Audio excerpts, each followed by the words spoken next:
Have you ever noticed how the people who smile the sweetest sometimes ask the questions that hurt the most? You share good news, and instead of celebration, you get a question that feels off. Not mean, not angry, just strangely uncomfortable. That feeling in your gut? It is not paranoia. It is your intuition recognizing a pattern. And today, we are going to decode that pattern together, because jealousy rarely shows up with a frown. It shows up with curiosity. It wears a mask of concern. It asks questions that sound innocent, but are designed to do one thing: make you question your own joy. Psychologists call this covert envy, and it is far more common and far more damaging than the obvious, loud kind. The person who rolls their eyes is easy to spot. The person who leans in and says, "Tell me more," while subtly planting doubt. That is the one you need to recognize. So let us talk about the questions that covertly jealous people ask, almost like a script. Not because they are evil, but because envy follows a psychological blueprint. Once you see the blueprint, you cannot unsee it. And more importantly, you will know exactly how to respond without losing your peace, your confidence, or your joy. Imagine you finally bought something you have been saving for. You are excited. You share it, and someone asks, "Wow, how did you afford that?" On the surface, it sounds like curiosity, but listen to what is underneath. They did not start with congratulations. They did not say, "You deserve this." They went straight to the logistics, the money, the justification. Why? Because when someone struggles with envy, your win can feel like their loss. Your purchase highlights what they do not have. So instead of sitting with their own feelings, they shift the focus to your choices.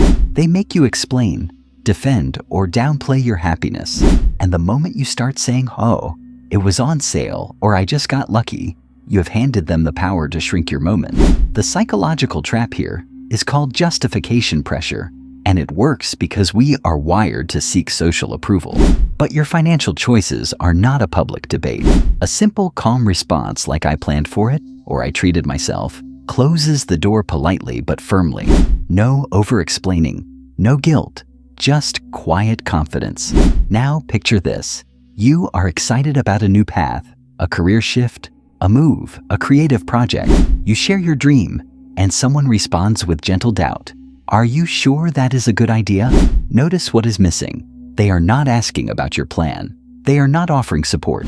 They are injecting uncertainty at the moment you feel most vulnerable, when you are taking a leap. Psychologically, this is projection of fear. The person asking is often more afraid of risk than you are.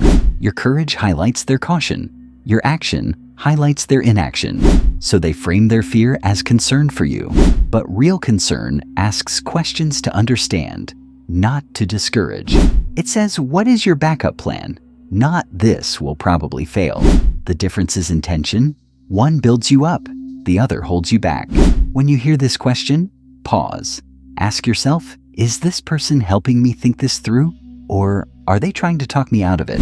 Your response can be as simple as "I have thought it through, and I am excited to try." Or "I start growing." You set a boundary. You start growing. You set a boundary. You speak up. You dress differently. You prioritize your well-being. And someone says, with a slight edge, "Who do you think you are?" Or "You have changed." What they are really saying is, "I preferred the version of you that was easier for me to handle." Growth can be uncomfortable for the people around you, not because they dislike you, but because your evolution reflects on their stagnation. Psychologists call this social comparison threat. When you level up, it unconsciously challenges others to examine their own lives. And instead of doing that hard work, some people try to pull you back to a place where they feel comfortable. But your growth is not a betrayal. It is a birthright. When you hear this question, you do not need to defend your evolution. A calm "I am becoming more myself," or "I am learning to honor my needs" is enough.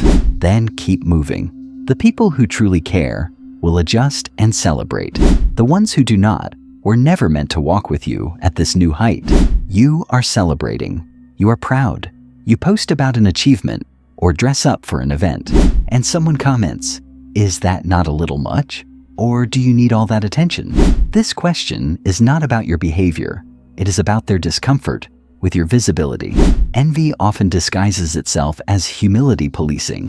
They frame your joy as showing off because your light makes their shadows more noticeable. But here is a psychological truth. There is no universal standard for too much. Your excitement is not too much. Your success is not too much. You are simply too much for someone who is not ready to celebrate you. The healthiest response is often the simplest. I am just happy, or this means a lot to me. You are not asking for permission to feel. You are stating your experience, and that is always enough. You worked hard. You achieved something meaningful. You share your accomplishment, and someone says, "That is amazing. Did someone help you with that?" On the surface, it sounds like they are acknowledging support, which is healthy. But the tone and timing matter.